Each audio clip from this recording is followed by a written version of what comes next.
Hey everybody, it's Tioka with Vagabond Culture. Don't forget to hit that subscribe button and the notification bell. That way you're notified every time I post a new video. Greetings everyone, welcome back and thank you so much for tuning in. It's really good to see you guys. Today I have some great information as far as travel documents. Everything you need to know for your next vacation or trip. This is a short video, but it's so detailed as far as the information that I have for you. Make sure you watch it until the end because you want to know all of this information. That way your next trip is beyond successful.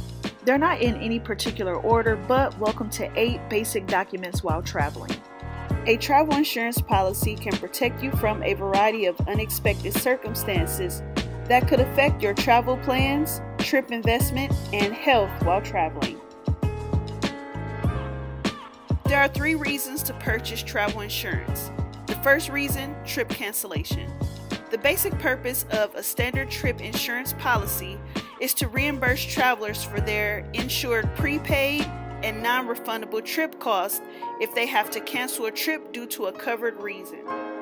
For instance, you or your traveling companion are terminated or laid off from employment, terrorist attacks that occur in the destination city, mandatory evacuation ordered by local authorities at your destination due to hurricane or other natural disasters, weather events that cause cancellations, or accidental injury, sickness, or death. Number 2, emergency medical coverage.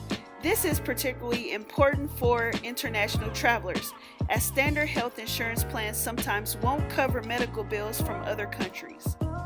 And 3, affordability. Travel insurance is inexpensive, especially when compared to the potential risk of a canceled trip. So when searching for travel insurance, be sure to read reviews and compare plans, prices, and benefits. The International Driving Permit, or IDP, is a document that, along with your valid home driver's license, allows you to legally drive a motor vehicle while abroad. Applying for an international driving permit. For citizens of the United States, the U.S. government requires you to apply for an international driving permit with either the American Automobile Association, AAA, or American Automobile Touring Alliance, AATA. Also keep in mind, an international driving permit is not mandatory in each country, so just check before you go. While I was in Costa Rica, I was able to drive and rent a car with no issues. If you plan on traveling the world, you're going to need a passport. I remember when my passport came in the mail, I was so excited. I'm like, yes, the world is my playground, access to everything. It was such a freeing feeling. Here I have a comparison between the passport card and the passport book. From the image, you can see that the U.S. passport book is actually a booklet. The U.S. passport card is actually a card. They're used for 2 different things. Now with the passport book, you have access to everything, whether it's by land, sea, or air. You can travel anywhere. With the passport card, that's only entering the United States at land border crossings and seaports of entry from Canada, Mexico, Bermuda, and the Caribbean only. If you enjoy my videos and have subscribed to my channel, you'll love my Instagram page. Be sure to follow me for amazing travel and adventure photos and videos. Follow me on Instagram at Vagabond Culture. I post weekly. The passport book is good for 10 years if you're 16 years of age or older, same as the passport card. And if you're under 16, whether it's the passport card or the passport book, it's only good for 5 years. Now the costs. These are subject to change. Obviously the passport booklet is going to be more expensive.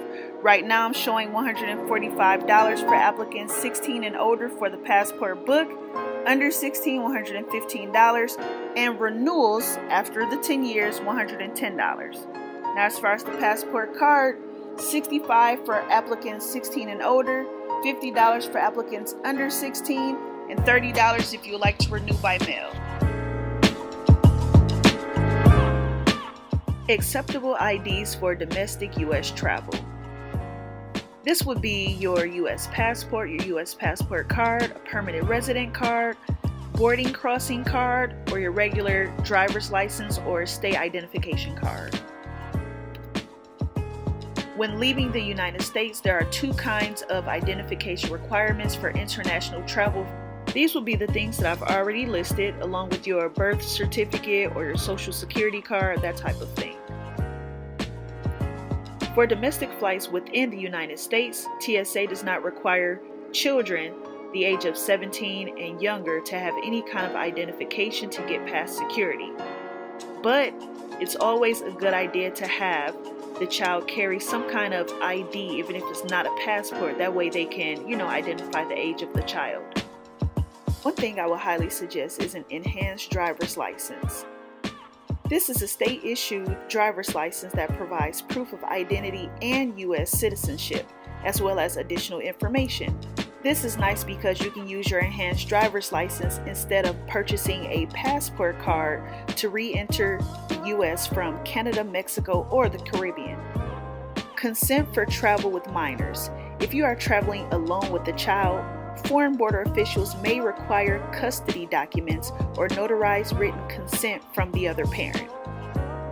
Year after year, I have so many people asking if they need a passport while going on a cruise. If you're a U.S. citizen and cruising out of the United States, which means your cruise begins and ends in the United States, then you do not need a passport. I always recommend having a passport when you're going on a cruise because you never know what could happen. What if there's an unexpected medical air evacuation or the ship docking at an alternate port? Or let's say you spend too much time in Cuba, you are only given 5 hours, they leave you. It's going to be hard for you to get back to the States because you don't have a valid passport. I have a TSA PreCheck and global entry story. Just like everyone else, I was annoyed with waiting in line every time I had to catch a flight. So I did my research and I was going to get TSA PreCheck and I was excited about it. I paid the $85 but never thought to research global entry. It turns out TSA PreCheck is included in global entry, but global entry is not included in TSA PreCheck. Global entry is only $100, which is $15 more than the TSA PreCheck, so I was out of $85. TSA PreCheck and global entry are both eligible for U.S. citizens and U.S. lawful permanent residents. Each membership is good for 5 years, and as I told you earlier, it's $85 for TSA PreCheck, but why pay $85 when you can pay $100 for the global entry, which includes it? TSA PreCheck is good for the United States, okay? Global entry is like the TSA PreCheck for international travel. So it's like best of both worlds. A passport is required for the global entry, but not TSA PreCheck. The TSA PreCheck is pretty easy as far as the application process. You would pre-enroll online, visit an enrollment center, provide your fingerprints, and they will verify your identification. With the global entry, you have to pre-enroll online, pay the $100, then you have to visit an enrollment center for an interview. You can find enrollment centers throughout the United States at various airports. The cool thing about that is if you are traveling and you decide to get your global entry and you have a layover or some time, you can actually have your interview scheduled for that time. And lastly, during the interview, you will provide your fingerprints and they will verify your identification, same as TSA PreCheck. There are many benefits to TSA PreCheck. When you're enrolled in TSA PreCheck, your boarding pass will automatically show this special elite status. You don't have to remove your shoes, jacket, or belt, which is nice. You don't have to worry about stripping at the airport. Leave your computer and 311 liquids in your bag. That is really a nice benefit. The 311 rule allows for 3 ounces or small containers of liquid gel, 1 quart-sized clear plastic Ziploc bag which holds the 3 ounces or small containers, and 1 bag per traveler. I would also like to add that sometimes as a marketing ploy, the airlines will add TSA PreCheck out randomly to some boarding passes. This is with hopes that the randomly selected individual will like the hassle-free experience and would enroll in TSA PreCheck. I remember the first time that happened to me, I was surprised. But I didn't say anything. It was like the best kept secret. I thought I was special. I didn't know what was going on, or maybe somebody dropped the ball. The greatest benefit of global entry is obviously the TSA PreCheck eligibility. But outside of that, there's no paperwork, no processing lines. It's available in all major U.S. airports. It reduces wait time. and you receive access to expedited entry benefits into other countries. It's great. I love it. I would not travel without it. I always try to make a habit of getting vaccinated before I travel out of the country. It's not necessarily a bad thing, but you have to think about it. If you're traveling, everyone doesn't have the same background, lifestyle. We're not eating the same foods. We're not even in the same environment. Simply log on to the Centers for Disease Control and Prevention website, type in where you will be traveling, and they'll give you a list of, different things you can do to prevent common health issues in that area or sickness. The location I chose for vaccination was the health department. It was local, it was easy, I knew exactly where it was, so there was no hassle, no issues there. Sometimes you may need to call ahead because they may not have the vaccination for what you need, so I would just call. But I was vaccinated for hepatitis A, typhoid, rabies, a couple other things. So pretty much I just, received a couple shots to be sure I was immune to it when I traveled. And they also gave me medication for traveling diarrhea, just in case I, ate something or, drunk contaminated water, that type of thing. I'm not trying to scare you, there's no need to feel discouraged or be scared or anything like that. It's just a matter of safety. That's just like the last time I traveled to Costa Rica. There was a lot going on as far as the Zika virus and different things like that. So I was sure to stock up on insect repellent. I only use Ultrathon. This is phenomenal. As you can see, I prefer the lotion over the spray, but it's up to 12 hours of time-release protection against mosquitoes. And it also repels ticks, biting flies, chiggers, gnats, fleas, and deer flies. Before traveling outside of the country, be sure to research if a visa is required for that country. A travel visa is a document that allows you to enter a specific country for a specific length of time and for a specific purpose. This happened to me also. I was traveling to Tanzania, which is in Africa, and when I got there, I had no idea that I needed a visa. I did not research it. It was $100. So thank goodness, I'm always traveling, making sure that I have, enough amount of funds just in case something happens, but I don't want this to happen to you, so make sure you do the research. It's a pretty simple process. Once you get there, you apply for it, and then you get your visa. Depending on what country you're in, you usually get the visa for a certain period of time. For Tanzania, it's 1 year. There's no extra paperwork, it's simply added to your passport. This is a list of countries that requires a visa, just to name a few. China, Mali, Cambodia, Iran, Syria, Russia, so be sure to research.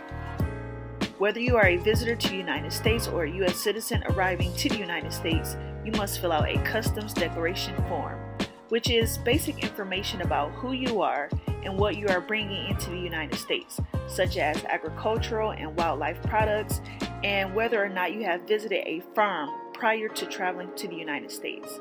If you are traveling with other immediate family members, then you can complete one form for your entire family. It's really a pain in the neck, but do we really have a choice? I remember when I was coming back from Africa, I actually had to let them know that I had been to a spice farm, and they had to check my spices and everything to make sure I wasn't bringing back any animals or insects. Thank you guys so much for watching my entire video and leaving a comment below. Please let me know if you have any travel or adventure video suggestions.